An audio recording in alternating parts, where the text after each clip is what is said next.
그리고 제20조 시향에서는 환적과 관련된 설명을 하고 있는데요. 환적이라고 하는 것은 한 선박으로부터 물건을 내려서 다른 선박에 실는 것을 의미합니다. 쉽게 생각하면 배를 갈아타는 행위를 환적이라고 이야기를 하고요. 모든 운송이 전체 운송 과정이 동일한 선화증권에 의해 포함이 되는 경우 물품이 환적될 것이다. will be transshipped 또는 may be transshipped라고 표시되어 있는 경우 수리가 가능하다라는 그러한 내용이 되겠고요. 신용장이 환적을 금지하더라도 물품이 선화증권에 의해 입증된 대로 컨테이너, 트레일러, 레시바지에 의해 선적이 될 때는 환적이 이루어질 것이라고 표시하고 있다 하더라도 수리될 수 있다. 자, 이유 설명드렸죠? 컨테이너나 트레일러 같은 경우는 기본적으로 복합 운송에 적합하다. 내품이 훼손되지 않고 그대로 운송이 되기 때문에 그리고 기본적으로 환적할 것을 어떻게 보면 염두에 두고 만들어진 운송용기이기 때문에 이러한 경우에는 환적을 허용을 한다. 레시바지 같은 경우는 운송상의 이유로 대형 선박이 부두에 접안을 할 수가 없기 때문에 어쩔 수 없이 사용을 한다. 그렇기 때문에 신용장에서 환적을 금지하더라도 서류상에 컨테이너, 트레일러, 레시바지에 의한 내용이 있다 하더라도 이러한 경우는 하자가 되지 않는다. 은행은 수리할 수 있다라는 그러한 내용이죠. 자, 여기서 환적과 관련된 내용이 나와 있고요. 따라서 환적을 금지하고 싶다 그러면은 환적과 관련된 UCP 600제 20조 시향의 내용을 배제한다라고 신용장 조건에 넣으면 되는 거예요. 그러면 어떠한 경우라 하더라도 환적이 금지가 되는 겁니다.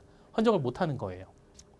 자, 환적 유보약관이라고 되어 있는데요. 선화증권상에 운송인이 환적할 권리를 보유하고 있다라고 되어 있는 그러한 조항은 무시가 됩니다. Clause in a bill of lading stating that the carrier reserves the right to transship will be disregarded라고 표현을 합니다.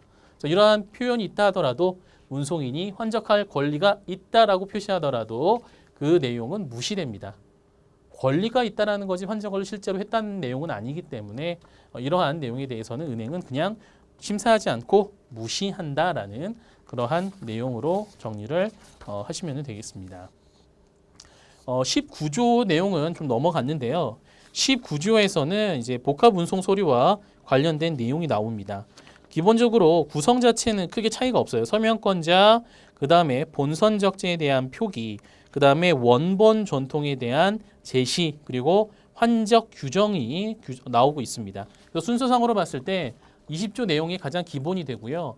19조 내지 25조 내용을 공부하실 때는 기본적으로 선화증권 내용을 염두에 두시고 나머지 운송 서류들은 차이점 위주로 공부를 하시면 시험 공부 시간을 조금 단축하실 수가 있습니다.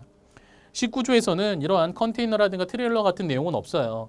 복합 운송 서류 같은 경우는 기본적으로 2종 이상의 운송 수단을 이용을 해서 운송할 것을 목적으로 합니다. 그렇기 때문에 기본적으로 환적될 것을 염두에 두고 있는 거예요. 그래서 기본적으로 환적을 당연히 허용하는 것으로 보고 있는 겁니다.